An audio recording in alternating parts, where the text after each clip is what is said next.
For you. Talk about Carrie Fisher. Listen, that was devastating. I don't know what level you took it at, but I mean, to me, my wife came into the bedroom. She was up earlier than I do. I was still asleep, and tears streamed me down her face saying that Carrie didn't make it. And it forever altered, how I reacted to Star Wars in general. The heart was gone. It was just, I don't talk about it because I don't like reliving it. She was so much fun. You always knew you were going to laugh and have a good time when you were around her. Unless she was manic depressed and then you'd flee her dressing room in a heartbeat. She wasn't easy, but she was unlike anyone I'd ever met. I remember we decided to have dinner together before we started working on the first one, just to get to know each other a little bit. And within 10 minutes, she's telling me these details about Debbie and Eddie, and so unvarnished. You're thinking, should I be hearing this? Details about Eddie's drug addiction, and you don't want to know. Because I said, this is the kind of thing you would share with somebody that you've known for 10 years. But she was completely unvarnished and harrowingly candid. I remember, after we finished filming, she said, there's a birthday party at my house. Do you want to come? Now see, I was in the middle of 7 kids to a military family, moved coast to coast to coast to coast, and finally my father got transferred to Japan, and I went through the last 2 years of high school at Yokohama High in Japan. And I never knew anyone famous. I didn't even know anybody who knew anyone famous. The next door neighbor was a baggage handler at San Diego Airport, and he told me the story that he returned Jerry Lewis's wallet that had fallen on the tarmac. And I was just mesmerized. Jerry Lewis exists in real life. I couldn't get my mind around it. And he gave you $50? And this is in the early 60s. He must be so rich. But that was the only encounter I had with celebrity whatsoever. Well, I go over to Carrie's birthday party, and first of all, the driveway is filled with Maseratis and all these luxury cars. I go in, and pretty much everybody was the son or daughter of somebody famous. Dean Martin's kids were there, and you name it. It was, it's like that line from Sweet Charity. This place is so filled with celebrities. I'm the only one here I've never heard of. But I thought, it's a different life. She really is royalty. She's Hollywood royalty. She had an upbringing unlike anything I could relate to. But it just seemed right, because I went over to do that movie, and we went to North Africa first to do all the Tatooine scenes. So it was me, Sir Alec Guinness, Anthony Daniels, and Kenny Baker, and Uncle Owen and Aunt Beru, Phil Brown and Sheila Fraser. And we shot there for 2.5 weeks or whatever it was. And then we came back to London to start the rest, to continue on. And first Harrison came over. Now I had met him when I did the screen test. And I knew him from American Graffiti and The Conversation, the Francis Ford Coppola film. And, he shows up and he's just, come on, too cool for school, right? And I immediately, I think George casts people that are so close to what he wants, he doesn't really have to, deeply analyze and he doesn't want to hear backstory and motivation. That's not his thing. He comes alive in the editing room. But like I say, Harrison comes on, and I'm just like, instant, I just idolized him. I think he's so cool, he's so, you know, devil may care, doesn't give a heck. Hey, I don't work blue. I've said that before, you know, I say, may the force be with you. Unless you're MAGA, then you can go force yourself. Unless you're who? Can you go force yourself? I like that phrase because it sounds dirty, but it's not. And hey, I don't work blue. What about George Lucas? Oh, well, I was disappointed that he didn't direct. I didn't understand why he wasn't going to direct Empire Strikes Back, and you know, why wouldn't he do that? But what I didn't realize was he was setting up Lucasfilm. I mean, it was such an unexpected positive reaction. He went from 0 to 11 billion immediately. And we were lucky to have Irv Kershner. Now that was a director that wanted to talk about backstory. He's a real actor's director. And we should give him full credit because, you know, Empire immediately struck me as deeper, more cerebral. The introduction of Yoda was genius. And you could talk about spiritual things without making people uncomfortable, like they're talking about religion or anything. You can interpret it as deeply or as on a surface level as you wanted. So I was really impressed with the script to that. In fact, I remember when I read the third one, I thought, oh, I sort of was thinking the plot would be, because Luke, you know, he lost a hand, he has a black glove, he's now dressed in black, and as we all know, villains dress in black, it's a rule. So I kind of thought the third one would be about Luke struggling to decide between the light and the dark, and I was reading and thinking, Ewoks? And I said to George, what, are you going after the teddy bear market now?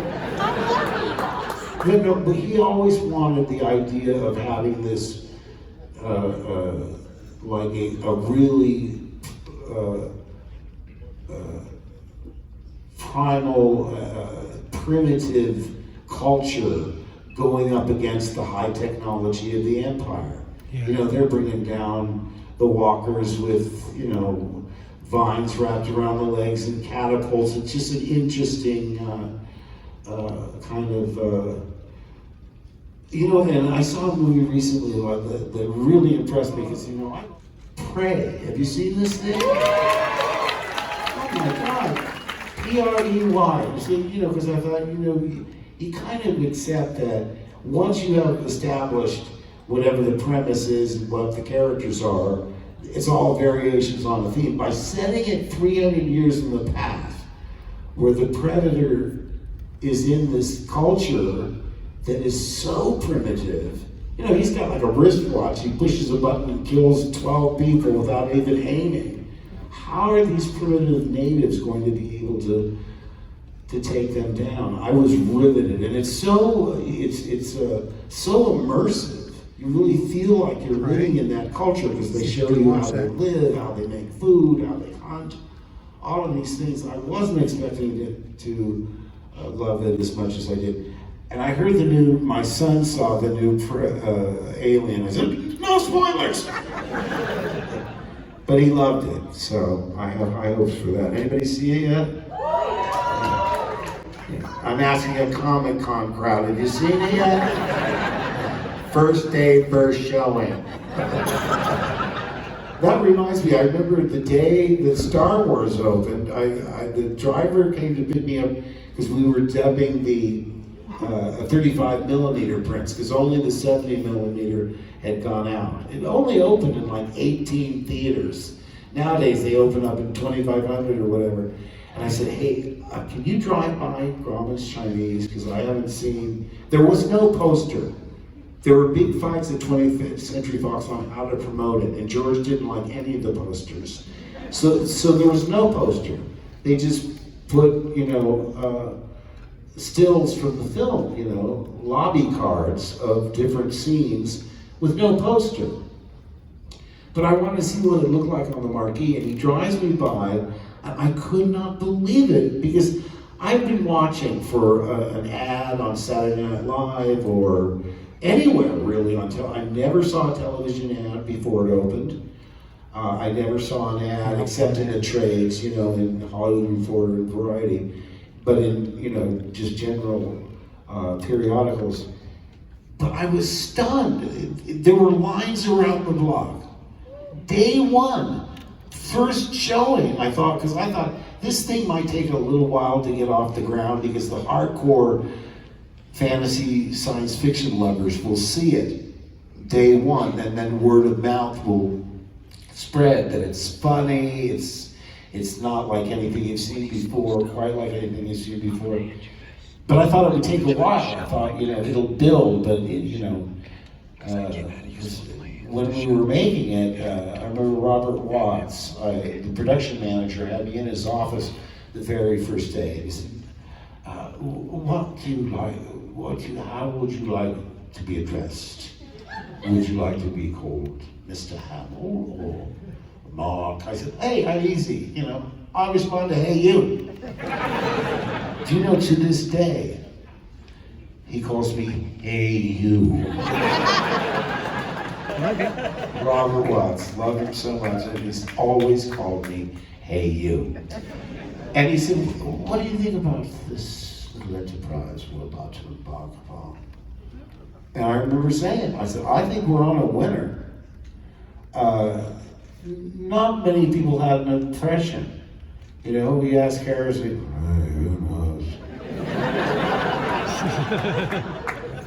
But I had a friend, Jonathan Panera, who worked at in the cinema department at the Los Angeles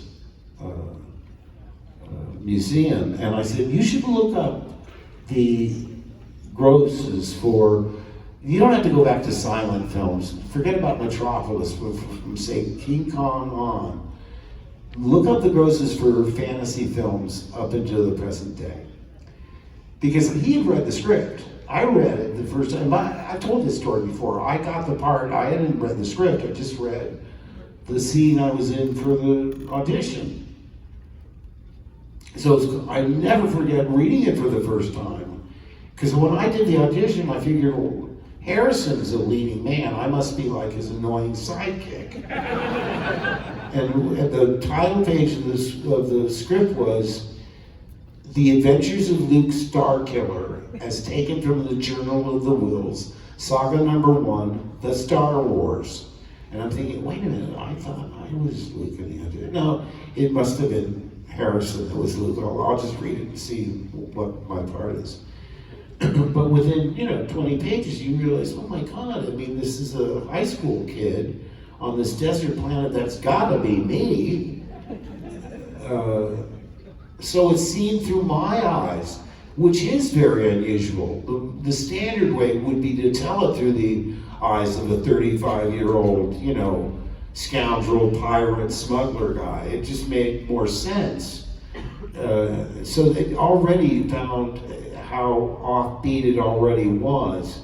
I also thought that it was effortless feminism to have the princess be far from a shrinking violet. She was like telling Darth Vader off to his face. She was not intimidated by Darth Vader in the slightest. I thought I recognized your foul stench. Wow, pretty mouthy, huh? And when we rescued her, she made chunks out of Luke and Han. You call this a rescue? Give me that gun! And she made us look like, the Two Stooges. And I thought that's effortless feminism, because it's not apologetic, it's just showing a woman is as vulnerable as any man that's on the screen, for sure. And I said, so when Robert Watts, what do you think? I said, I think we're on a winner. I said, I'll make a prediction. This thing is going to make as much money or more than Planet of the Apes. I meant the original, not the one that was the remake, the one in the late 60s.